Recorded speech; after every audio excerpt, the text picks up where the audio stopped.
जो भी पाने योग्य है वो जीवन में ही पाया जा सकता है। लेकिन बहुत लोग मृत्यु के पार की प्रतीक्षा करते रहते हैं। बहुत लोग सोचते हैं कि देह में, जीवन में, संसार में रहकर कैसे पाया जा सकता है सत्य को, ब्रह्म को, मुक्ति को। लेकिन जो जीवन में नहीं पाया जा सकता वो कभी भी नहीं पाया जा सकता। जीवन तो एक अवसर है पाने का, चाहे पत्थर जुटाने में समाप्त कर दे और चाहे परमात्मा को पाने में। जीवन तो बिल्कुल तटस्थ अवसर है। जीवन आपसे कहता नहीं क्या पाए। कंकड़ पत्थर बीने, व्यर्थ की चीजें संग्रहित करें, अहंकार को बढ़ाने में, अहंकार को फुलाने में समाप्त कर दें, तो जीवन रोकेगा नहीं कि मत करो ऐसा। और चाहे तो सत्य को, स्वयं को, जीवन की जो आत्यंतिक गहराई है उसको पाने में लगा दें, तो भी जीवन बाधा नहीं डालेगा कि मत करें ऐसा। जीवन सिर्फ अवसर है तटस्थ, जो भी उपयोग करना चाहे कर ले।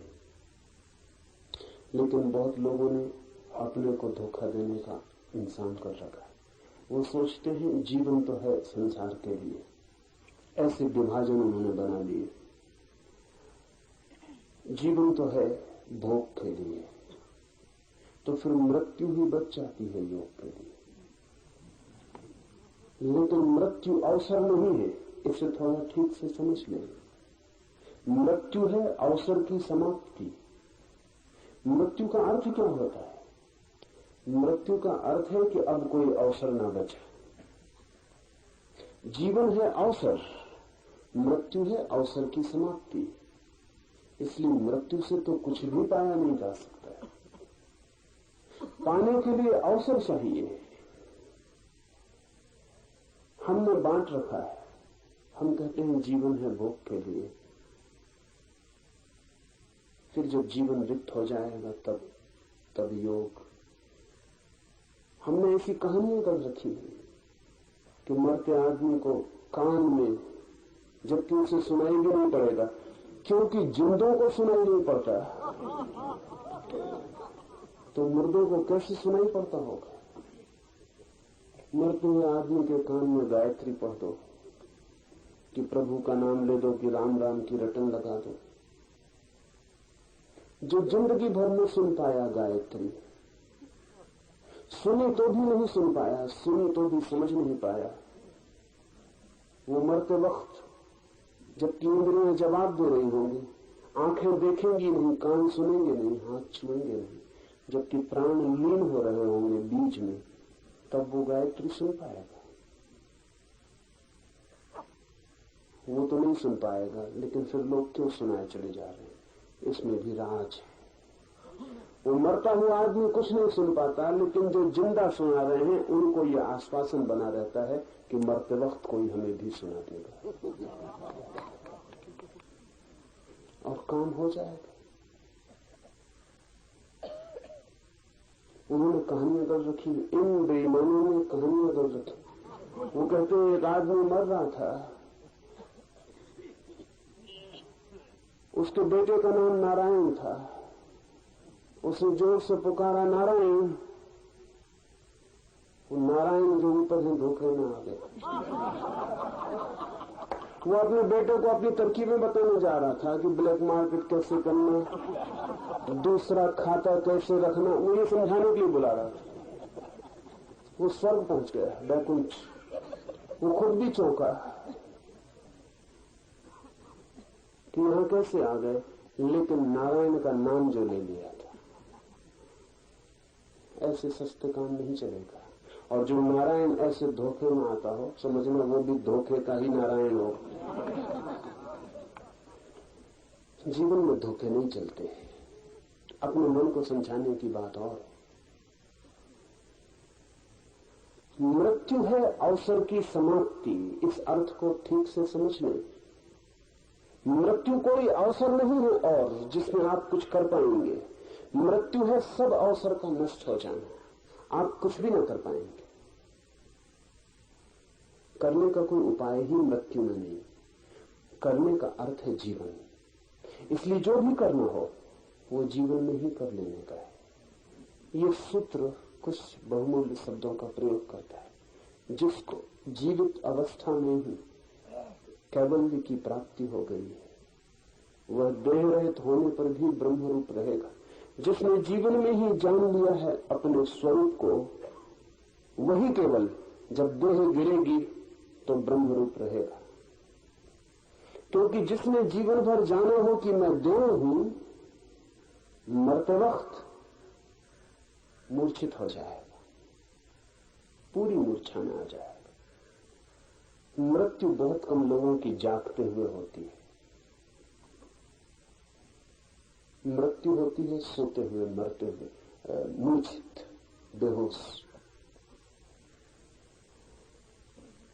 आप होश में नहीं रहते मरते वक्त में, तो आपको पिछली मृत्यु का स्मरण रहता है। बेहोशी में जो घटता है उसका स्मरण नहीं रहता। इसलिए तो लोगों को पता नहीं कि वो बहुत बार जन्मे हुए और बहुत बार मर चुके, क्योंकि जब भी मरे तब बेहोश थे। और जो बेहोश मरता है वो बेहोश जन्मता है। क्योंकि मृत्यु और जन्म एक ही चीज की दो घटनाएं हैं। इधर एक आदमी मरता है, ये एक छोर हुआ, फिर वही आदमी एक गर्भ में प्रवेश करता है, वो दूसरा छोर हुआ। मृत्यु और जन्म वो एक ही चीज के, एक ही सिक्के के दो पहलू। जो बेहोश मरता है वो बेहोश जन्मता है। इसलिए आपको ये भी पता नहीं कि आप पहले कभी मरे थे, और आपको ये भी पता नहीं कि आप जन्मे हैं। ये जन्म की खबर भी दूसरों ने आपको दी है। अगर कोई आपको बताने वाला ना हो कि आप जन्मे, आपको कोई स्मरण नहीं आएगा कि आप जन्मे। ये बड़े मजे की बात है। आप जन्मे हैं इतना तो पक्का है, पीछे मरे हो न मरे हो, पीछे मरना हुआ हो या न हुआ हो, लेकिन आप अभी जन्मे हैं इतना तो पक्का है, लेकिन उसकी भी आपको कोई स्मृति नहीं है। ये भी माँ बाप कहते हैं और लोग कहते हैं, उनसे आपने सुना है। आपके खुद के जन्म की खबर भी अफवाह है, उसका भी कोई प्रमाण नहीं है आपके पास। आपकी चेतना में कोई स्मरण नहीं है। क्या होगा कारण इसका? आप जन्मे, बड़ी घटना घटती है जन्म की, उस बड़ी घटना का आपको कोई पता नहीं। ध्यान रखना, जिसको अपने जन्म का पता नहीं है, मरते वक्त बहुत मुश्किल होगा उसको पता रखना। जुड़ी है दोनों बातें। मृत्यु घटी है बहुत बार, लेकिन आप बेहोश मरे। मृत्यु को छोड़ दें, रोज आप सोते हैं, सोने की घटना तो रोज घटती है, लेकिन आपको पता है कि जब नींद आती है तब उसके पहले ही आपका होश खो जाता है। आपको नींद से मिलने की कोई खबर? जब नींद उतरती है तो क्या आप देख पाते हैं कि नींद उतर रही? जब तक आप देख पाते हैं तब तक समझना आप जागे हुए, नींद उतरी नहीं। और जब नींद उतर जाती तब आप खो जाते। नींद के उतरते ही आप बेहोश हो जाते।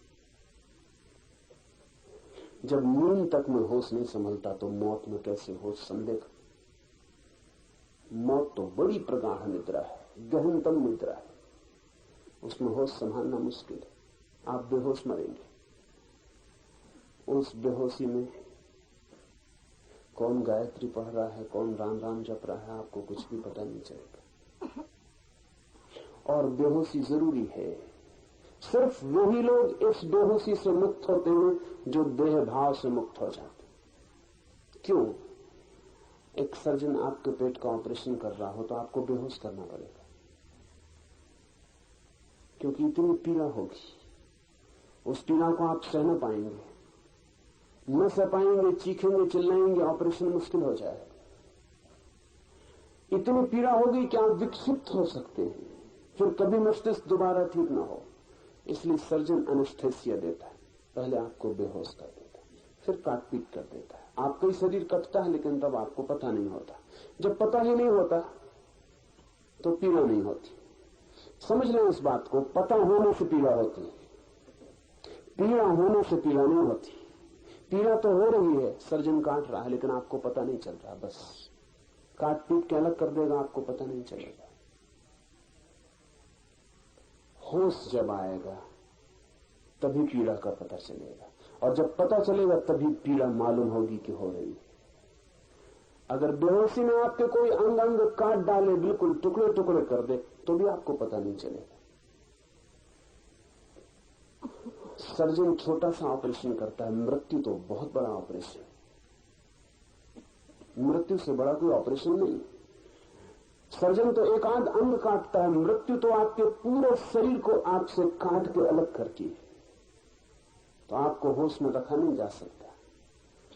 इसलिए मृत्यु सदा से प्राकृतिक एनेस्थेसिया का उपयोग करती है। जैसी मृत्यु आती है आप बिल्कुल बेहोश हो जाते। उस बेहोशी में इस जगत का सबसे बड़ा ऑपरेशन, सबसे बड़ी सर्जरी, शल्य चिकित्सा घटित होती है कि आपका शरीर और आपकी आत्मा अलग कर लिए जाते।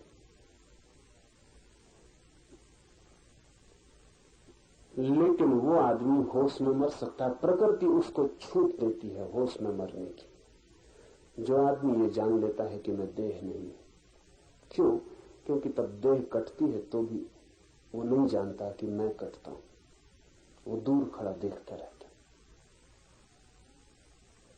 वो दूर खड़ा देखता रहता है क्योंकि वो मानता है कोई और कट रहा है,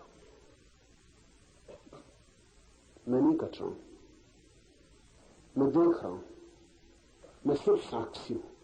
ऐसी प्रतीति जिसकी गहन हो जाती है, प्रकृति उसको अवसर देती है कि वो होश पूर्वक मरता है। लेकिन ये घटना बहुत बाद में घटती, पहले तो होश पूर्वक सोना सीखना पड़ता है, पर वो भी देर से घटती। पहले तो होश पूर्वक जगना सीखना होता है। होश पूर्वक जो जगता है धीरे धीरे होश पूर्वक सोता है। होश पूर्वक जो जीता है एक दिन होश पूर्वक मरता है।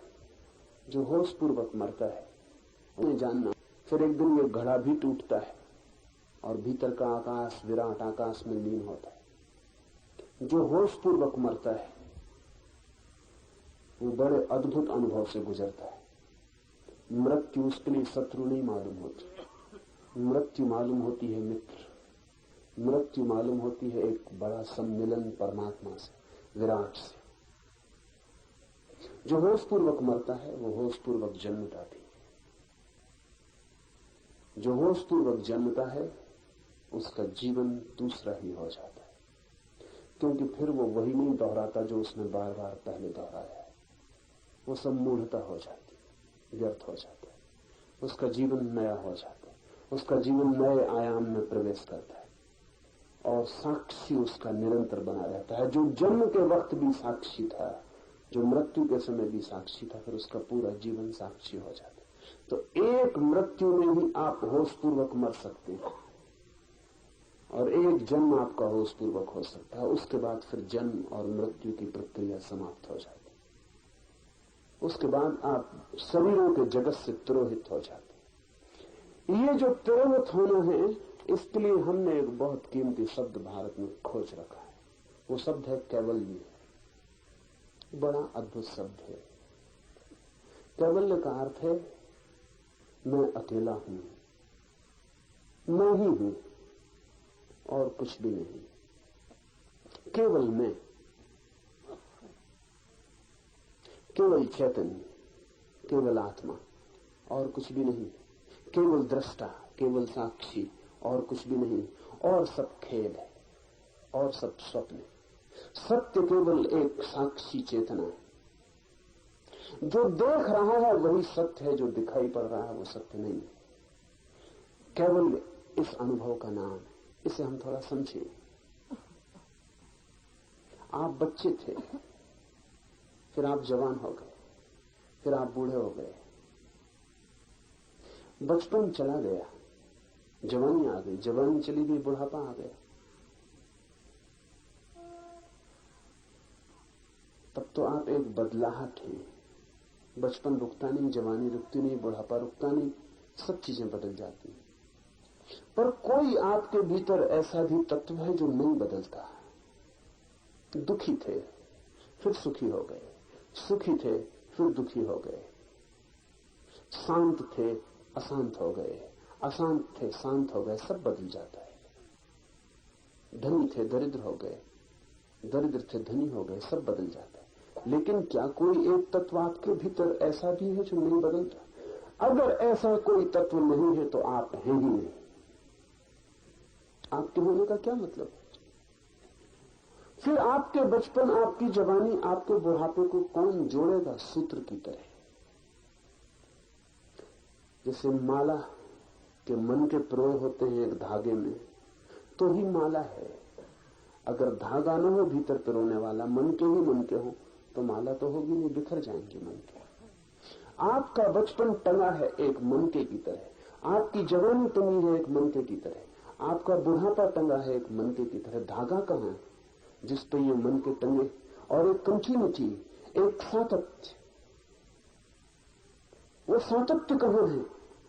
वो सातत्य ही सत्य है, बाकी तो सब बदल जाता है। भारत की परिभाषा यह है कि जो बदल जाता है उसे हम स्वप्न कहते हैं। इसे ठीक से समझ लें, हमारे स्वप्न की अपनी परिभाषा है।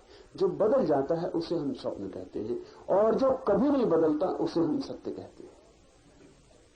तो बचपन तो चला जाता है सपने की तरह, जवानी चली जाती है सपने की तरह, सुख आता है खो जाता है, दुख आता है खो जाता है। जैसे सपना मिटता जाता है ऐसे ही सब मिटता जाता है। इसलिए भारत कहता है ये विराट सपना है जो बाहर फैला हुआ। दो तरह के सपने हैं, एक निजी सपने हैं जो रात आप सोते में देखते हैं, और एक सार्वजनिक सपने हैं जो आप जाग के दिन में देखते हैं। उनमें कोई फर्क नहीं है क्योंकि दोनों बदल जाते हैं। रात का सपना सुबह झूठ हो जाता है, जिंदगी का सपना मौत में झूठ हो जाता है। एक घड़ी आती है जो देखा था वो व्यर्थ हो जाता है।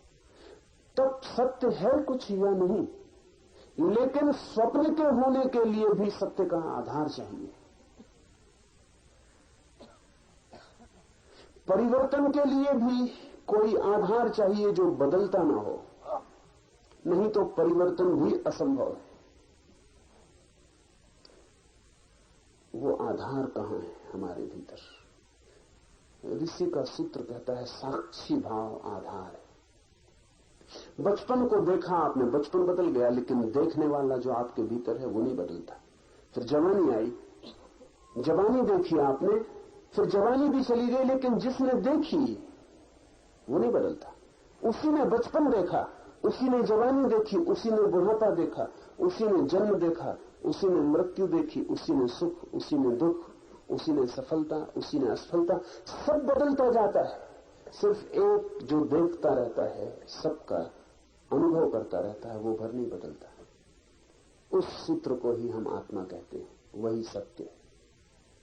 इस एक को न बदलने वाले को जान लेना कैवल्य है।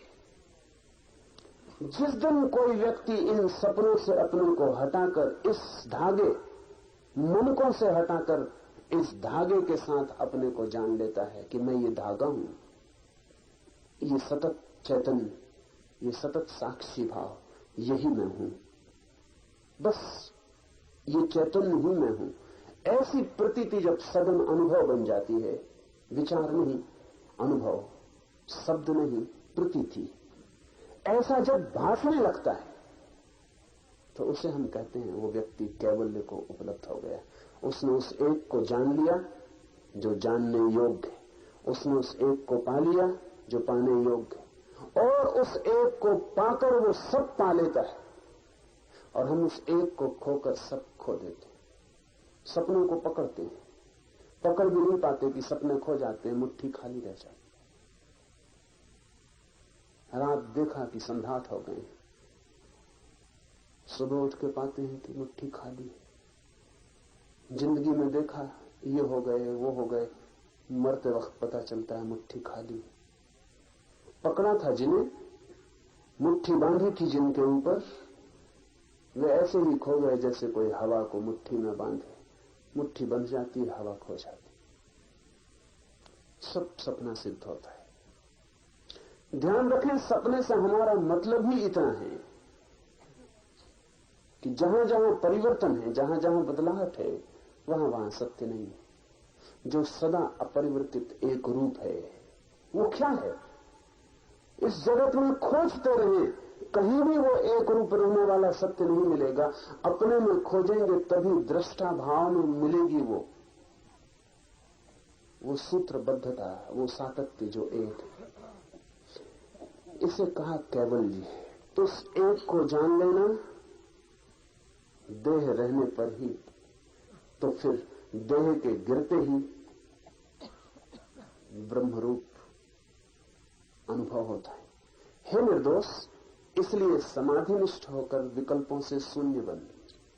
कैसे जान पाएंगे हम उस एक को? प्रक्रिया है विकल्पों से शून्य बन। ये विकल्प शब्द भी समझ लेने जैसा है। विकल्प का मतलब है जिन जिन चीजों का विपरीत होता है वे विकल्प है। जैसे सुख, तो उसका विपरीत होता है दुख। अगर आप सुख चाहते हो तो दुख मिलेगा, वो आपको झेलना ही पड़ेगा। वो कीमत है जो सुख पाने के लिए चुकानी पड़ती है। अगर आप चाहते हैं प्रेम, तो घृणा झेलनी पड़ेगी, वो कीमत है। अगर आप चाहते हैं सफलता, तो असफलता आपके हाथ आएगी, वो सफलता की छाया है, उसी के साथ आ जाती। विकल्प का अर्थ है द्वंद्व का जगत, जहां हर चीज दो है और एक को चाहो तो दूसरे में फंस जाना पड़ता है। जिसने एक को चाहा वो दूसरे में उलझेगा ही, बचने का कोई उपाय नहीं है। बचने का एक ही उपाय है कि दोनों को छोड़ दो। विकल्प शून्य बन जाओ, उसका अर्थ है जहां जहां द्वंद्व है वहां वहां चुनाव मत कर, चुनाव छोड़ दे। इसे थोड़ा समझ लें, क्योंकि ये गहरे ले जाने वाली बात है। जहां जहां दो हो सकते, जहां जहां, अगर आप शांति चाहते हैं तो आप अशांति में फंसते रहेंगे। बड़ा कठिन लगेगा ये मामला, क्योंकि सुख दुख का समझ में आ जाता है, सफलता असफलता, मान अपमान का समझ में आ जाता है, शांति और अशांति भी। मामला वही है द्वंद्व का। इतना ही नहीं, अगर आप मुक्ति चाहते हैं तो आप बंधन में पड़ते रहेंगे, क्योंकि द्वंद्व तो वही है। विकल्प तो बन जाता है, विपरीत खड़ा हुआ है सामने। तो जो आदमी कहता है कि मुझे मुक्ति चाहिए, वो फंस जाएगा। मुक्ति तो मिलती है उसको जो द्वंद्व में चुनाव नहीं करता। शांति मिलती है उसको जो द्वंद्व में चुनाव नहीं करता, जो मानता नहीं कि मुझे शांति चाहिए, जो कहता है शांति हो कि अशांति, मुझे दोनों में कोई चुनाव नहीं करना, वो आदमी शांत हो जाता है। प्रेम का फूल खिलता है उसके जीवन में जो प्रेम को घृणा के विपरीत चुनता नहीं, जो कहता है न मुझे प्रेम न मुझे घृणा, मैं दोनों के प्रति उदासीन, दोनों मुझे क्षमा कर दें, मैं दोनों में नहीं पड़ना चाहता। उसके जीवन में प्रेम का फूल खिलता है। जहां जहां द्वंद्व है, जहां जहां विकल्प है, जहां जहां चुनाव की सुविधा है, वहां चुनना मत। पर हम सदा चुनते हैं और हमें कभी ख्याल नहीं आता कि जो हम चुनते हैं वही हमारा उलझाव है। जब आप चुनते हैं सुख, तब आपको ख्याल में भी नहीं है कि आपने दुख चुन लिया। दुख आ गया, दुख ने भी आपके द्वार से प्रवेश कर लिया। क्यों? प्रक्रिया समझ लें। मैं चाहता हूं सुख मिले, कई बातें घट गई इस चाह में। एक तो कि मैं दुखी हूं, सिर्फ दुखी ही सुख को चाहता है। सुखी सुख को क्यों चाहेगा? हम वही मांगते हैं जो हमारे पास नहीं है। जो हमारे पास है उसे हम कभी नहीं मांगते। इसलिए तो दुख को कोई भी नहीं मांगता, क्योंकि दुख सबके पास है। सुख को लोग मांगते हैं क्योंकि उनके पास नहीं है। तो जिस दिन आप कहते हैं सुख चाहिए, उस दिन एक बात तो आपने ये बता दी कि आप दुखी। दूसरी बात, जो भी सुख आप मांग रहे हैं अगर वो न मिला तो और घने दुख में उतर जाएंगे। मिलने की कोई गारंटी नहीं, और अगर मिला तो भी दुख में उतर जाएंगे, क्योंकि मिलकर पता चलेगा कि सोचे थे कितने कितने सपने सुख के मिलने से पूरे होंगे, वो कोई पूरे नहीं होते। सब सुख दूरी में दिखाई पड़ता है, पास आने पर खो जाता है। जब तक हाथ में नहीं होता सुख तब तक सुख, हाथ में आते दुख हो जाता है। इसका मतलब यह हुआ कि सुख होता है दूरी में। सुख वस्तु में नहीं होता, सुख होता है दूरी में, सुख होता है आशा में, सुख होता है प्रतीक्षा में। जब आ जाता है, जैसे जैसे पास आने लगता है वैसे वैसे सुख तिरोहित होने लगता है, और जब बिल्कुल हाथ में आ जाता है तो दुख हो जाता है। दुख न तो किसी वस्तु में है, न सुख किसी वस्तु में है। दूरी जितनी ज्यादा हो उतना सुख, निकटता जितनी हो उतना दुख। ये तो बड़ा जटिल जाल है। जिसको हम पास लाते हैं उससे दुख मिलने लगता है। तो जितना हम सुख मांगते हैं एक तो मिलेगा नहीं, क्योंकि मांगने से कुछ मिल नहीं जाता। नहीं मिलेगा तो फ्रस्ट्रेशन, विषाद घेर लेगा। मिल जाएगा तो विफलता हाथ लगेगी और रिक्तता घेर लेगी कि व्यर्थ गई मेहनत, कुछ पाया नहीं, दौड़े धूपे श्रम उठाया और जो मिला वो ये है। जो इतना चमकदार मालूम पड़ता था दूर से, जो ढोल बहुत सुहावने मालूम पड़ते थे, वे पास आके साधारण ढोल साबित हो गए। जो चुनेगा वो उलझ जाएगा संसार में। संसार है चुनाव, मोक्ष है अचुनाव। चुनना ही मत। सुख आए तो सुख से राजी हो जाना, और दुख आए तो दुख से राजी हो जाना, लेकिन भीतर चुनाव मत करना कि मैं ये चाहता हूं। अपनी मांग इस जगत के सामने जो नहीं रखता वो जगत से मुक्त हो जाता है। इसे थोड़ा ठीक गहरे में जाने दें। इस जगत से जो कुछ भी नहीं मांगता, ये जगत उसे फंसा नहीं सकता। इस जगत से कुछ भी मांगा कि आप फंस गए। जो आप मांगते हैं वो मिल जाए तो भी फंस गए, न मिले तो भी फंस गए। मांगते ही फंस गए, मिलने न मिलने से कोई संबंध नहीं। मछलियों को पकड़ने वाले लोग मछुए कांटे में आटा लगा के पानी में डाल डालते। इनसे सिर्फ वही मछली बचेगी जो मुंह खोलेगी नहीं। जिस मछली ने मुंह खोला वो फंसी। सभी मछलियां आटे के लिए मुंह खोलती, कोई मछली इतनी ना समझ नहीं कि कांटे के लिए मुंह खोलती। सभी मछलियां आटे के लिए मुंह खोलती। मछुआ भी इसलिए कांटे में आटा लगा के डाल के बैठा हुआ। मछली फंसती है आटे के कारण। सभी लोग सुख चाहते हैं और दुख का कांटा सुख में से निकल आता। सभी लोग सम्मान चाहते हैं और सम्मान में से ही अपमान का कांटा निकल आता है। और सभी लोग शांति चाहते हैं और शांति ही अशांति बन जाती। उस मछली का ख्याल करें जो इस आटे और इस कांटे में से चुनाव ही नहीं करती, जो उदासीन इस आटे के पास से तैरती हुई चली जाती। इसको पकड़ना असंभव है। ऐसी मछली की तरह हो जाएं इस जगत में कि जिसका कोई चुनाव नहीं, जो चुनती नहीं, जो मांग नहीं करती। फिर आपके ऊपर कोई बंधन हो नहीं सकता, आप पकड़े नहीं जा सकते। संन्यास्त होने का अर्थ है विकल्प में चुनाव छोड़ देना। इसलिए ध्यान रखना, संन्यास संसार के विपरीत विकल्प नहीं है। और जिन लोगों ने संसार का अर्थ संसार के विपरीत बना रखा है वो संसार में ही उलझे रहेंगे। लोग हैं ऐसे, वो कहते हैं कि संन्यास जो है वो संसार के विपरीत है। हम तो संसार में हैं, हम कैसे सन्यासी हो जाएं? हम तो तब सन्यासी होंगे जब हम संसार छोड़ेंगे। उनका सन्यास भी द्वंद्व है। संसार और सन्यास उनके लिए दो पहलू हैं, विरोधी। वो कहते हैं अगर हम संसार चुनेंगे तो सन्यास कैसे चुने, अगर हम सन्यास चुनेंगे तो हम संसार कैसे चुने। अगर सन्यास का अर्थ द्वंद्व है तो सन्यास का अर्थ ही खो गया। सन्यास का अर्थ ही है निर्द्वंद हो जाना। हम चुनते ही नहीं, जो हो जाता है उसे स्वीकार कर लेते हैं, जो नहीं होता उसकी हम मांग नहीं करते। ऐसी भाव दशा सन्यास है। तब आप कहीं भी सन्यासी हो सकते हैं। तब सन्यास भाव दशा है, तब विकल्प नहीं। ये सूत्र कहता है,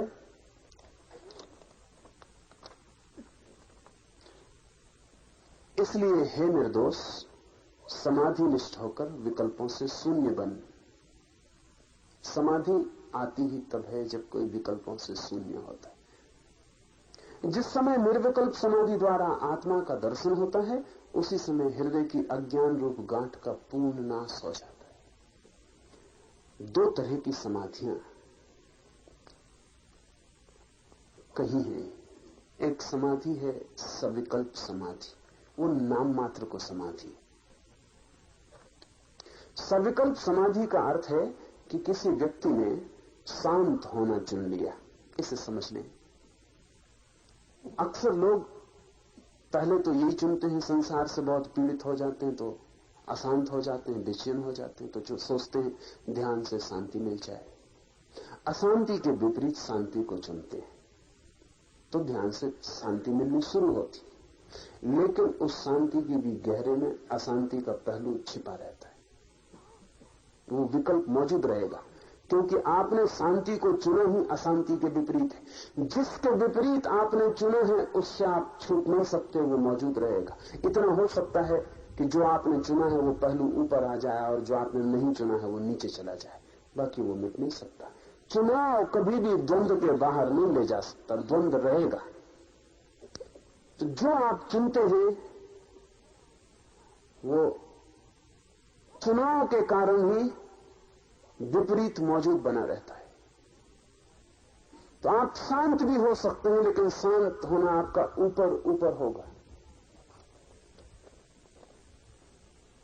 शांत होना ऊपर ऊपर होगा, भीतर अशांति छिपी रहेगी और आप सदा डरे रहेंगे कि अशांति कहीं फूट ना आए। बीज अशांति का मौजूद रहेगा और अंकुर का डर रहेगा। इसीलिए तो लोग संसार को छोड़ के भागते हैं, क्योंकि संसार में उन्हें डर लगता है कि भीतर तो छिपी है अशांति, कोई भी उसे जरा उकसा दे तो अभी फूट पड़ेगी। जंगल की तरफ भागता हुआ आदमी आपसे नहीं भाग रहा है, अपने भीतर छिपी हुई अशांति से भाग रहा है। आपसे तो इसलिए भाग रहा है कि आपसे डर लगता है कि आप कहीं भीतर की परत को उघाड़ न दें। जंगल की तरफ भागता हुआ पति पत्नी से नहीं भाग रहा है। वो जो ब्रह्मचर्य उसने ऊपर ऊपर निर्मित कर लिया है, उसके भीतर काम वासना भी छिपी, क्योंकि जिसने ब्रह्मचर्य को समझा काम वासना के विपरीत, वो काम वासना के बीच से मुक्त नहीं हो सकता। जिसने चुना वो विपरीत से बंधा रहेगा। चुनाव का मतलब ही है कि हम किसी के खिलाफ चुने हैं, जिसके खिलाफ हम चुने हैं वो हमारा पीछा करेगा। और जो हमने आयोजन कर लिया है ऊपर ऊपर, उसके गहरे में जिसके विपरीत हमने चुना है वो मौजूद रहेगा, क्योंकि वो हमारा ही हिस्सा है। असल में हमने जिंदगी को दो हिस्सों में बांट दिया। एक को हमने चुन लिया और दूसरे को हमने चुना नहीं, और वो दोनों संयुक्त हैं। जिसको हमने नहीं चुना वो जाएगा कहां? वो हमारे साथ रहेगा। फिर हमें डर लगेगा। लोगों का साथ हो, परिवार हो, दुकान हो, बाजार हो, तो वो जो भीतर छुपा है कोई भी जरा सा इशारा कर दे तो बाहर निकल आते। तो भाग जाओ, ऐसी जगह भाग जाओ जहां कोई भीतर के छुपे का दर्शन न करवा पाए। लेकिन तो भी वो मिटेगा नहीं। हजारों वर्ष कोई हिमालय पर रहे, जिस दिन लौटेगा वापस बाजार में पाएगा 1000 वर्ष बेकार चले गए। वो जो भीतर छिपा है बाजार फिर उसे उकसा देगा, वो फिर बाहर आ जाए। सविकल्प समाधि का अर्थ है कि आपने चुन के अपने को शांत किया है। निर्विकल्प समाधि का अर्थ है कि आपने चुनाव छोड़ दिया है। निर्विकल्प समाधि ही समाधि है। मैं दो हिस्से नहीं करता। सविकल्प समाधि तो समाधि का धोखा है। लेकिन आदमी पहले सविकल्प समाधि की तरफ आता है। संसार से पीड़ित होकर संन्यास को चुनता है, स्वाभाविक है। संसार से पीड़ित होकर संन्यास को चुनता है। ये तो दूसरी बात तो तब घटेगी जब संन्यास से भी पीड़ित हो जाएगा, और तब देखेगा कि संसार भी एक संसार है और संन्यास भी एक संसार है। और जब अनुभव करेगा कि संसार और संन्यास विपरीत की तरह एक ही स्वर के दो हिस्से, उस दिन वास्तविक संन्यास घटित होगा। उस दिन वो चुनेगा ही नहीं, उस दिन वो चुनाव छोड़ देगा। उस दिन वो समझेगा कि चुनाव में ही संसार है, इसलिए अब मैं चुनता नहीं। अब जो हो जाता है उसे स्वीकार कर लेता हूं, जो नहीं होता उसकी अपेक्षा नहीं करता हूं। अब मैं राजी हूं, अस्तित्व जैसा रखे वैसा ही राजी हूं। अब मेरा अपना कोई स्वर नहीं है अस्तित्व के विपरीत। अब दुख आए तो मैं मानता हूं यही है, यही होना चाहिए जो हो रहा है।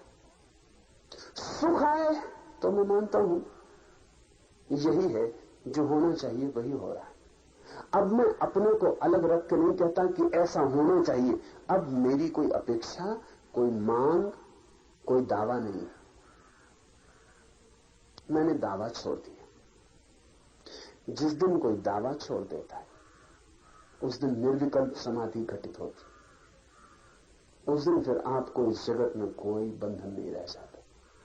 अगर ये सारा जगत भी जंजीरें बन जाए और आपके अंग अंग पर सारा जगत कस जाए ऑक्टोपस की तरह, तो भी आपको कोई बंधन नहीं होता, क्योंकि आप उसको भी स्वीकार कर लेते कि ठीक है यही है। जब कोई मेरे हाथ में जंजीर डाल दे तो ध्यान रखना, जंजीर डालने वाले की तरफ से जंजीर नहीं हो सकती। मैं उसे जंजीर मानता हूं तभी जंजीर हो सकती है। मेरी मान्यता में निर्भर करेगा सब कुछ। और मैं हाथ बढ़ा देता हूं और कह देता हूं कि जंजीर डाल दो।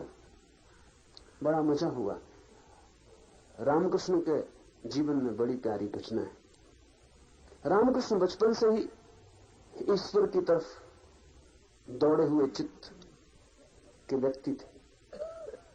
मंदिर के सामने से निकलते थे तो फिर उनका घर पहुंचना मुश्किल हो जाता, वहीं नाचने लगते, वहीं लेट जाते, सीढ़ियों पर पड़े रहते। कोई राम का नाम ले दे तो भाव में आ जाते। तो घर के लोग जानते थे कि ये लड़का संसार में नहीं जाएगा। कोई आशा नहीं थी, लेकिन फिर भी माँ बाप का फर्ज था। तो जब उम्र हुई तो उन्होंने पूछा कि राम, उनका नाम था गजाधर, शादी करोगे? सोचा था रामकृष्ण इनकार कर देंगे। रामकृष्ण बहुत प्रफुल्लित हो गए। उन्होंने कहा शादी कैसी होती? जरूर करेंगे। घर के लोगों को भी सदमा हुआ कि सोचा था कि ये सन्यासी वृत्ति का है, शादी नहीं करेगा, ये क्या हुआ? फिर लड़की की तलाश हुई, फिर लड़की खोजी गई। लड़की बहुत छोटी थी, कोई 8-10 साल का अंतर था दोनों की उम्र में। रामकृष्ण लड़की को देखने गए, उनके साथ ही परिवार के और लोग गए। रामकृष्ण की मां ने एक 3 रुपए रामकृष्ण के खीसे में रख दिए कि कोई जरूरत पड़े, खर्च इत्यादि। पास ही गांव था ऐसे। रामकृष्ण सज धज के जैसा सजा धजा दिया पहुंच गए। लड़की बहुत प्यारी थी। रामकृष्ण ने वो 3 रुपए उसके पैर में रख के उसके पैर छू लिए। तो सब मुश्किल में पड़ गए और सबने कहा कि पागल, ये तेरी पत्नी होने वाली,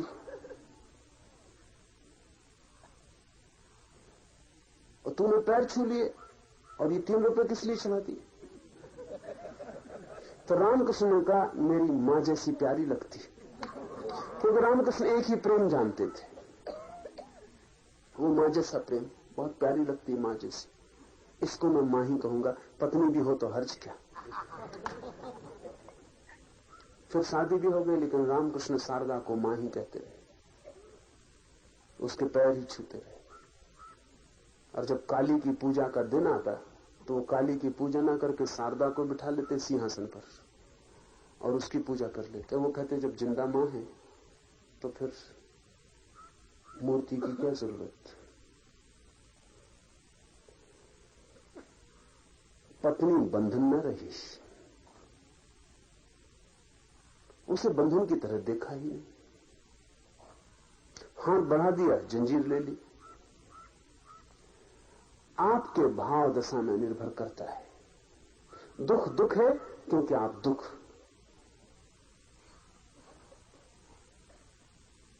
को नहीं चाहते और सुख को चाहते हैं, इसलिए दुख है। दुख इसलिए है कि उसके विपरीत को आप चाहते हैं, नहीं तो क्या दुख है। विपरीत की मांग में छिपा है दुख।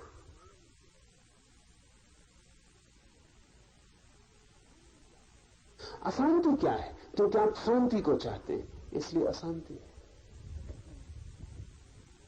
हमारे चुनाव में हमारा संसार है। इस सूत्र कहता है जो चुनाव रहित हो जाता है, जो निर्विकल्प हो जाता है, उसे आत्मा का दर्शन होता है। क्योंकि जो बाहर चुनाव नहीं करता, न चुनता है सुख को न दुख को, न प्रेम को न घृणा को, न संसार को न मोक्ष को, न पदार्थ को न परमात्मा को, जो बाहर चुनता ही नहीं, जिसके सब चुनाव क्षीण हो जाते हैं, वो तत्काल भीतर पहुंच जाता है। क्योंकि चुनाव में ही चेतना अटकती है बाहर। जिसे हम चुनते हैं उसमें हम अटक जाते हैं। जब कोई चुनता ही नहीं तो अटकाव नष्ट हो गया, उसका संबंध किनारे से छूट जाता है, उसका संबंध भीतर की मझधार से जुड़ जाता है, वो भीतर की धारा में लीन हो जाता है। आत्मा का दर्शन होता है उसे जो निर्विकल्प भाव को उपलब्ध होता है, और तब हृदय की अज्ञान रूपी गांठ पूर्णतः नष्ट हो जाती। आत्मा के ऊपर ही आत्मभाव को दृढ़ करके अहंकार आदि के ऊपर वाले आत्मभाव का त्याग करना, घड़ा वस्त्र आदि पदार्थों से जिस प्रकार उदासीन भाव से रहा जाता है, उसी प्रकार अहंकार आदि की तरफ से भी उदासीन भाव से रहना। ये उदासीन शब्द भी समझ लें। उदासीन का मतलब उदास रहना नहीं। उदासीन का मतलब है चुनाव रहित रहना। उदासीन का मतलब है कोई मतलब नहीं, ऐसे रहना, कोई प्रयोजन नहीं, ऐसे रहना। उसका शब्द से खतरा हो गया। उदासीन साधुओं का संप्रदाय है, वो थोक के उदास बने रहते हैं, क्योंकि वो समझते हैं उदास होने में उदासीनता है। उदास से कोई भी संबंध नहीं है। उदासीनता का शब्द भर का संबंध है, भाव का कोई संबंध नहीं। उदासीन का मतलब है कि हमारा कोई चुनाव ही नहीं है, क्या हो रहा है होने दो।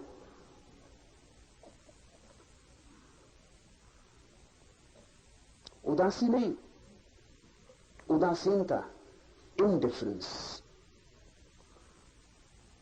उपेक्षा। ठीक है, जो हो जाए ठीक है। जैसे घर में कोई रहता है, उदाहरण लिया है इस सूत्र में कि घर में वस्त्र हैं, घड़ा है, सामान है, बर्तन है, आप निकलते चले जाते हैं। घड़ा पड़ा है, कोई उस पर विशेष ध्यान देने की जरूरत नहीं पड़ती। कपड़े टंगे हैं, घर में टंगे हैं, आप उनके बीच से गुजर जाते हैं।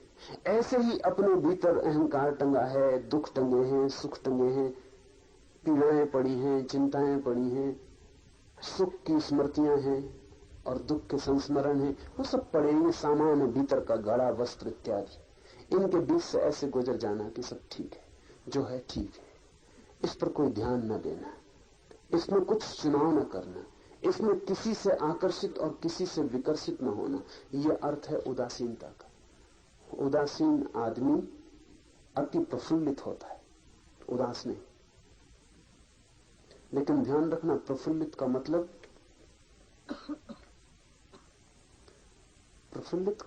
यह होता है कि अब कोई भी चीज उसे परेशान नहीं करती, इसलिए भीतर का फूल खिलना शुरू हो जाता है। अब कोई चीज उसको हैरान नहीं करती, इसलिए भीतर वो आनंद में रहता है। उदासी थोप ली अगर आपने जबरदस्ती अपने ऊपर, तो आप प्रफुल्लित न हो पाएंगे। उदासीन होना, इसी तरह देखना प्रयोग करके।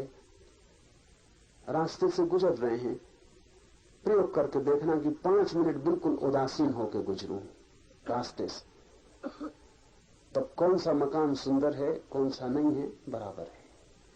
तब कौन सा आदमी पास से गुजरा, वो अमीर था कि गरीब था, प्रतिष्ठित था कि अप्रतिष्ठित था, नेता था कि चोर था, कोई भी था, कोई प्रयोजन नहीं।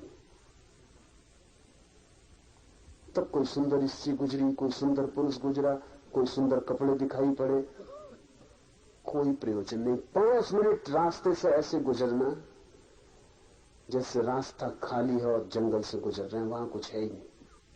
इसकी कोशिश करके देखना, सिर्फ तटस्थ, तत्काल आप पाएंगे कि रास्ता व्यर्थ हो गया। उसकी सार्थकता आपके भीतर लगाव में थी।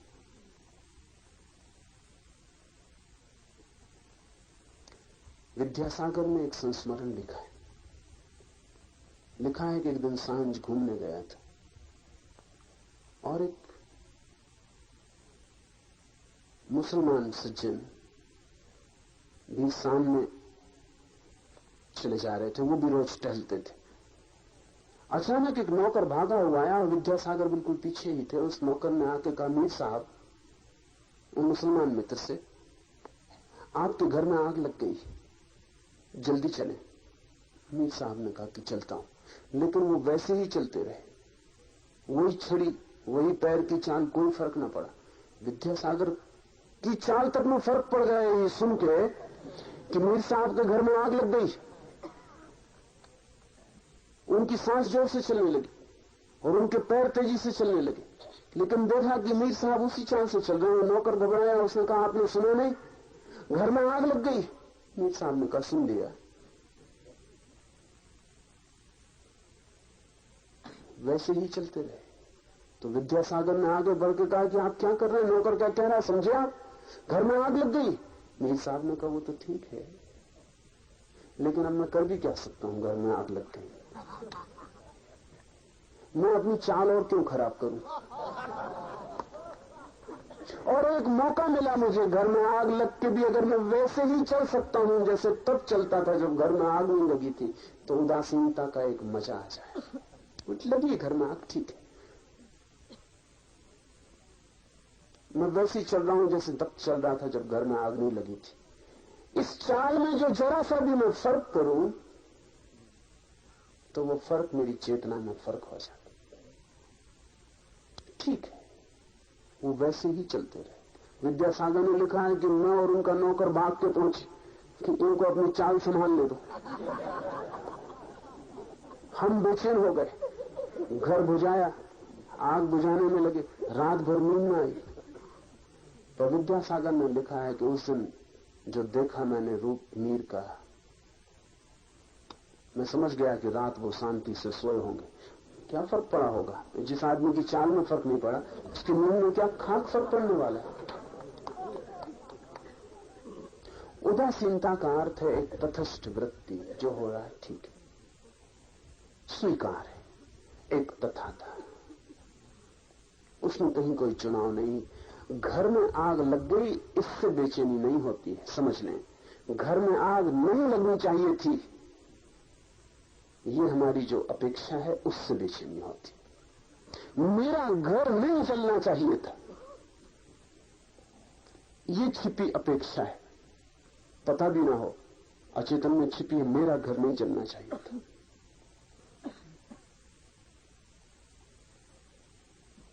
तो घर जल गया, तो वो भीतर की अपेक्षा टूटी, उससे चाल डगमगा जाती, उससे चेतना डगमगा जाती। लेकिन जिसकी कोई अपेक्षा नहीं, कुछ भी हो जाए, जो भी हो जाए, उसके विपरीत कोई भाव और आग्रह नहीं है, इसलिए चेतना नहीं डगमगाती। वो चेतना का अकंप होना ही उदासीनता है। ब्रह्मा से लेकर खंभ तक, पत्थर से लेकर परमात्मा तक, सब उपाधियां झूठी हैं। इसलिए एक स्वरूप में रहने वाले पूर्ण आत्मा का ही सर्वत्र दर्शन करना। सब पद झूठे हैं, सब उपाधियां झूठी हैं, सब प्रतिष्ठाएं झूठी हैं, सब बनावटी हैं। चाहे सड़क के किनारे पड़ा हुआ पत्थर हो और चाहे आकाश में हमारा बिठाया हुआ परमात्मा हो, सब व्यर्थ है। एक उसका ही ध्यान रखना जो झूठा नहीं है, एक उस साक्षी भाव में ही लीन रहना। तो पत्थर भी अगर आप हो जाओ तो भी उसी साक्षी भाव में लीन रहना, और अगर ब्रह्मा भी बने दिए जाओ तो भी उसी साक्षी भाव में लीन रहना। तो फिर पत्थर और ब्रह्मा होने में कोई चुनाव नहीं लगेगा, क्योंकि वो साक्षी भाव एक ही है। गरीब है तो साक्षी भाव में लीन रहना, अमीर हो जाए तो साक्षी भाव में लीन रहना। तो फिर गरीबी अमीरी कोई फर्क नहीं लाएगी, क्योंकि वो भीतर एक ही धारा साक्षी भाव की बहती रहेगी। सब उपाधियां व्यर्थ हैं। जो बाहर से उपलब्ध होता है वो सब व्यर्थ है, और भीतर से जो उपलब्ध होता है वही सार्थक है। लेकिन भीतर से सिवाय साक्षी चैतन्य के और कुछ भी उपलब्ध नहीं होता है। हर हाल में, हर स्थिति में इस भीतर की आत्मा का ही दर्शन करते रहना। स्वयं ही ब्रह्मा, स्वयं विष्णु, स्वयं इंद्र, स्वयं शिव, स्वयं जगत, और स्वयं ही यह सब कुछ है। स्वयं से भिन्न कुछ भी नहीं। वही कैवल्य का भाव जो इस चैतन्य को अनुभव करता है, जो इस साक्षी को जान लेता है, उसके लिए फिर दूसरा मिट जाता है। फिर दी अदर, वो दूसरा नहीं है, फिर मैं ही हूं, फिर मेरा ही फैलाव है। क्योंकि जिस दिन मैं अपनी चेतना को जानता हूं उसी दिन मैं ये भी जान लेता हूं कि आपकी चेतना मुझसे भिन्न नहीं है। जब तक मैं अपने शरीर को जानता हूं तब तक आप मुझसे भिन्न हैं, क्योंकि मेरा शरीर अलग है, आपका शरीर अलग है। ऐसा समझे कि एक दिया जल रहा है, मिट्टी का दिया है, एक और दिया जल रहा है, चांदी का दिया है, और एक और दिया जल रहा है जो सोने का दिया है। ये तीनों दिए अगर अपने मिट्टी, चांदी, सोने की देह पर ध्यान करें तो तीनों अलग अलग हैं, और तीनों समझेंगे कि तू मिट्टी का दिया, क्या मुझसे होड़ कर रहा है, मैं चांदी का दिया। और सोने का दिया कहेगा कि क्या बातचीत है लगा रखी, मैं सोने का दिया। लेकिन ये तीनों दियों में से एक भी दिया अगर ज्योति का अनुभव कर ले कि मैं ज्योति हूं, वो जो दिए में ज्योति चल रही, ज्योति का अनुभव होते ही क्या ये ज्योति का अनुभव करने वाला दिया मिट्टी के दिए से कह सकेगा कि तू मुझसे अलग? क्योंकि अब वो इसकी भी ज्योति ही देख पाएगा। अब वो दो व्यर्थ हो गई जो चांदी सोने मिट्टी की है। अब तो वो ज्योति ही सार्थक रह गई, जो न चांदी है, न सोना है, न मिट्टी है, सिर्फ ज्योति है। ये दिया, इन तीनों में से एक भी दिया ये अनुभव कर ले कि मैं ज्योति हूं, उसके लिए सारे जगत के दिए उसके साथ एक हो गए। अब जहां भी ज्योति है वही मैं हूं। हम जब तक शरीर को देखते हैं तब तक हम अलग अलग हैं, और जब हम भीतर के साक्षी को देख लेते हैं जो हमारी शाश्वत ज्योति है, तब हम एक और अभिन्न हो जाते हैं। फिर वो जो पक्षी उड़ रहा है वृक्ष के पास, उसके भीतर जो छिपा साक्षी है वो भी मैं हूं, और वो जो ब्रह्मा है जो जगत को बनाता है और जगत का नियंता है, उसके भीतर जो साक्षी छिपा है वो भी मैं हूं। फिर जो रास्ते पर भीख मांग रहा है वो भी मैं ही हूं, और वो जो सिंहासन पर विराजमान सम्राट है वो भी मैं ही हूं। एक बार भीतर की ज्योति का अनुभव शुरू हो जाए तो आकृतियां व्यर्थ हो जाती हैं, तो देह पदार्थ अर्थहीन हो जाता है, फिर ज्योति ही सार्थक हो जाती है। और एक बड़े मजे की बात है कि चाहे दिया मिट्टी का हो और चाहे सोने का, ज्योति में कोई फर्क नहीं पड़ता है। क्या मिट्टी के दिए की ज्योति मिट्टी की हो जाती? क्या सोने के दिए की ज्योति सोने की हो जाती? कोई भेद नहीं पड़ता। ज्योति ज्योति ही रहती, ज्योति एक सी ही रहती। ज्योति के होने में कोई भी अंतर नहीं आता देह के कारण। किसी की ज्योति में कोई अंतर नहीं आया। अज्ञानी से अज्ञानी के भीतर भी वही ज्योति जल रही है जो बुद्ध के भीतर जलती है, पर बुद्ध को इसका पता है और अज्ञानी को इसका पता नहीं। और पता में क्या फर्क है?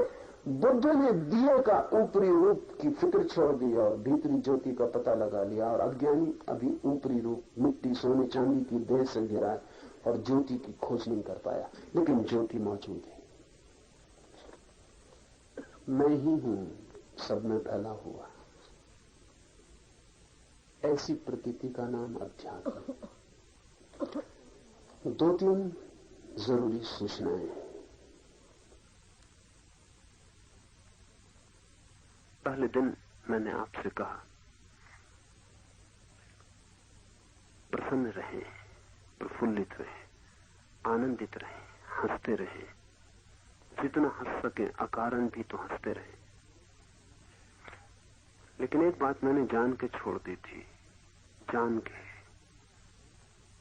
मैंने ये सूचना आपको नहीं दी थी कि जब मैं यहां बोल रहा हूं तब आप अकारण ना हंसे, लेकिन वो मैंने जान के छोड़ दी थी। मैं पता लगाना चाहता था कि दो चार बुद्धिमान जरूर आए होंगे, वो जब मैं बोल रहा हूं तब भी हंसेंगे, और उनकी हंसी के कारण वो खुद भी समझने से वंचित रह जाएंगे जो मैं कह रहा हूं, और दूसरों को भी बाधा देंगे। और मेरा अनुमान गलत नहीं निकला, वो दो चार बुद्धिमान मौजूद हैं। उनमें एक दो तो पंजाब से मैं सुनता था कि पंजाब में कुछ बुद्धि लोगों के पास ज्यादा होती, मगर मैंने इस पर कभी भरोसा नहीं किया था, अब भी भरोसा नहीं करता। हालांकि वो दो पंजाबी मित्र पूरी कोशिश कर रहे हैं भरोसा दिलवाने की, वो तो ठीक है, लेकिन ये मैंने कभी नहीं सोचा था कि उनके सत्संग में दो चार गुजराती भी ऐसा करेंगे। गुजरातियों से ज्यादा बुद्धि की आशा नहीं थी, मगर वो पंजाबियों से होड़ ले रहे हैं। मूढ़ता में भी होड़ शुरू हो जाती। और ध्यान रखें, अति पर चला जाना सदा आसान है, मध्य में रुकने का सवाल है। या तो सकल सूरत मुर्दे की तरह बना के बैठे रहेंगे, और या फिर मूढ़ की तरह प्रफुल्लता प्रकट करने लगेंगे, वो भी प्रफुल्लता नहीं। तो जब मैं बोल रहा हूं तब अगर आप जोर से अकारण आवाज करते हैं तो आपको पता नहीं आप क्या कर रहे हैं, आप सिर्फ लोगों का ध्यान आकर्षित कर रहे हैं। आप बता रहे हैं कि मैं भी यहां हूं, वो कोई समझदारी नहीं, और उससे कोई आपके ध्यान में लाभ होने का नहीं। जब मैं बोल रहा हूं तब तो शांत मन की सारी वृत्तियों को अलग करके चुप हो जाना चाहिए, ताकि मैं जो कह रहा हूं वो भीतर प्रवेश कर सके। अगर मैं कुछ बोल रहा हूं आप जोर से अकारण हंस देते हैं, तो जो भीतर जा रहा था वो आपकी हंसी के धक्के में बाहर चला जाएगा, वो आपने बाहर फेंक दिया। तो थोड़ा सोच के चले, सोच के नहीं चलेंगे तो गहरे कभी नहीं उतर पाएंगे। दूसरी बात, कल मैंने सूचना करवाई है कि सुबह के ध्यान में ही वस्त्र उतारना चाहें तो उतारे, उपयोगी है, लेकिन दोपहर के कीर्तन या रात के ध्यान में बिल्कुल उपयोगी नहीं है। मेरे लिए न तो वस्त्रों का मूल्य है और न नग्नता का, इसे थोड़ा ख्याल में ले लें। कई बार भ्रांति होती है, कई बार ऐसा लगता है कि शायद मैं ये कह रहा हूं कि आप नग्न हो गए तो मोक्ष मिल गया। इतना आसान नहीं तो सभी पशु पक्षी अब तक मोक्ष में होते। और अगर आपके वस्त्रों के कारण ही मोक्ष रुका है तो दुनिया भर को नग्न करके मोक्ष में पहुंचा देने में बहुत अड़चन नहीं, इतना आसान और इतना सस्ता नहीं। जब मैं कहता हूं कि किसी ऐसे क्षण में जब आपको लगे कि वस्त्र बाधा डाल रहे हैं शरीर की गतिविधि में, अभिव्यक्ति में, वस्त्रों को अलग कर दें, नग्नता सहयोगी होगी। लेकिन कुछ नासमझ ऐसी भी होंगे ही हैं। कुछ नासमझ वस्त्रों को पकड़े रहते हैं, कुछ नासमझ नग्नता को पकड़ लेते हैं। वो समझते हैं कि नग्न खड़े हो गए, अब कुछ करने का है ही नहीं। तो मैं देखता हूं एक दो जन को, वो ध्यान भी नहीं करते, वो सिर्फ नग्न खड़े हो जाते, पर्याप्त। सिर्फ नग्न खड़े हो जाने से कुछ भी ना होगा। और नग्नता पर मेरा कोई जोर नहीं है, दोनों जोर एक से हैं। कुछ लोग सोचते हैं कि वस्त्र अगर हटा दिए तो जिंदगी गई हाथ से, उनके मन में भी वस्त्रों का बड़ा मूल्य। और कुछ लोग सोचते हैं वस्त्र हटा दिए तो सब कुछ मिल गया, उनके मन में भी वस्त्रों का बहुत मूल्य। ये दोनों एक से हैं। कपड़ों से ढके हुए लोग और नग्न साधु एक से हैं, उनकी बुद्धि एक सी है, उसमें कोई बहुत अंतर नहीं। दोनों की मान्यता यह है कि वस्त्र बड़े कीमती है। इसलिए नहीं कहता हूं कि आप वस्त्र हटा दें कि नग्न होने से मोक्ष मिल जाएगा। नग्न तो आप हैं ही, वस्त्रों के भीतर है, इससे क्या फर्क पड़ने वाला है? वस्त्रों के बाहर हो जाएंगे या वस्त्रों के भीतर है। जब मैं कहता हूं कि वस्त्र हटाने का उपयोगिता आपको प्रतीत हो, भीतर शरीर की ऊर्जा जग जाए, श्वास के तीव्र प्रहार से बायो एनर्जी, जैविक ऊर्जा जगने लगे और आपको लगे कि वस्त्र बाधा डाल रहे हैं, तो ही अलग करें, नहीं तो कोई मतलब नहीं। और दोपहर के कीर्तन में बिल्कुल भी अलग करने की जरूरत नहीं, न रात्रि के ध्यान में अलग करने की जरूरत है। और अगर कोई जिद करेगा दोपहर के कीर्तन में, रात कैंपस से हम उसे अलग करेंगे। सुबह के ध्यान में आप पूरी तरह, क्योंकि उसकी वैज्ञानिक अर्थवत्ता है, जब गहरी सांस ली जाती है और शरीर की ऊर्जा जोर से जगने लगती है तो वस्त्र बाधा डालते हैं, तो हटा दे। और फिर दूसरा जो चरण है, जिसमें मैं आपको कहता हूं कि जो भी आपके मन में आ जाए उसे रोके मत, सब तरह का सप्रेशन छोड़ दें। उसमें अगर आपके मन में आ जाए वस्त्र को हटाना है तो हटा दें, लेकिन कीर्तन में कोई जरूरत नहीं, रात के ध्यान में भी कोई जरूरत नहीं। नग्नता कोई सिद्धांत मत बना ले, नग्नता एक उपाय है। तीसरी बात, कुछ विदेशी सन्यासी सन्यासिनी कुएं पर नग्न स्नान करते होंगे, तो कुछ भारतीय मित्र भीड़ लगा के वहां देखने खड़े हो जाए।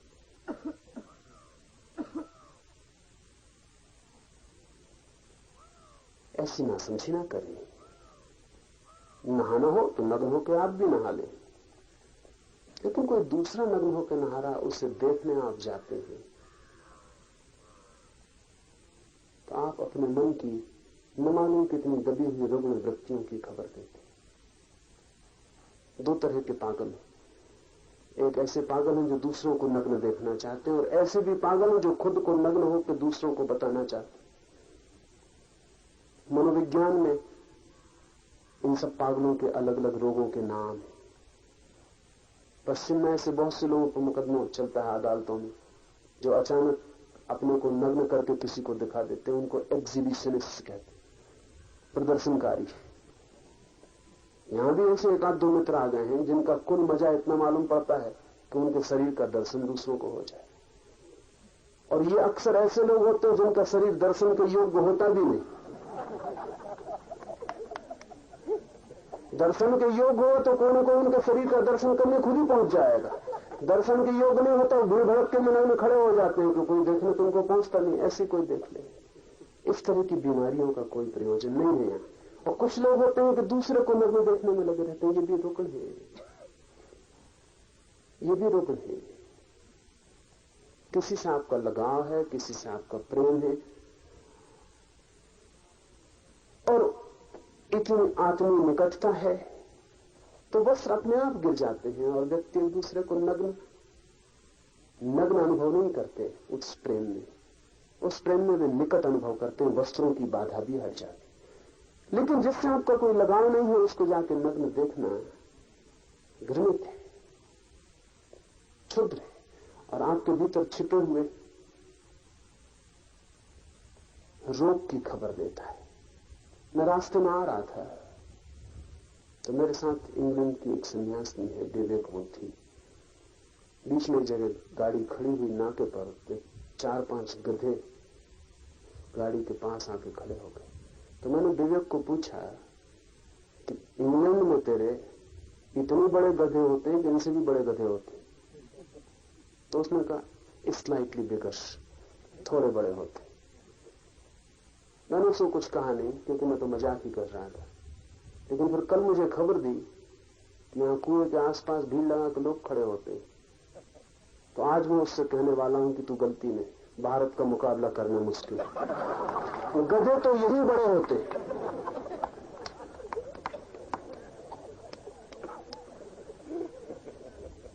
चौथी बात, जब 30 मिनट ध्यान के प्रयोग के बाद मैं कहता हूं चुप हो जाएं, मौन हो जाएं, तब भी अगर आप चुप और मौन नहीं हो पाते तो आप ध्यान नहीं कर रहे हैं, आप हिस्टीरिया में। इस फर्क को थोड़ा समझ लें। जब मैं कहता हूं 10 मिनट तीव्र श्वास लें तो आपको मालिक होना चाहिए। जब मैं कहता हूं 10 मिनट पागल हो जाए तो आपको मालिक होना चाहिए पागलपन का भी। आप पागल हो रहे हैं, पागलपन आपको नहीं आ रहा है। आप अपनी निजता से अपने भीतर जो है उसे उलीझ कर बाहर फेंक रहे हैं। और जब मैं कहता हूं आप 10 मिनट हु का हुंकार करें तो आप कर रहे हैं। ये हुंकार आपको ना पकड़ ले, तो आप गुलाम हो गए। और फिर जब मैं कहता हूं स्टॉप कंप्लीटली, रुक जाए बिल्कुल, तो जो आदमी नहीं रुकता वो हिस्टेरिक है। उसका मतलब ये कि उसके बस में नहीं है मामला, वो रुक नहीं पा रहा, वो चिल्लाए चला जा रहा, रोए चला जा रहा। मतलब रोना ऊपर हावी हो गया, ये नहीं चलेगा। वो आदमी रुक है, वो ध्यान नहीं कर रहा है। ध्यान का मतलब है आपकी मालिकियत स्थापित करनी है। और अगर मालिकियत स्थापित नहीं होती तो हिस्टीरिया में और ध्यान में फिर कोई फर्क नहीं रह जाएगा। तो जब मैं कहता हूं रुक जाए, तब तो क्षण रुक जाना है। उसमें एक क्षण की भी देरी खबर दे रही है कि आप मालिकियत खो दिए और जो आप कर रहे थे वो मालिक हो गए।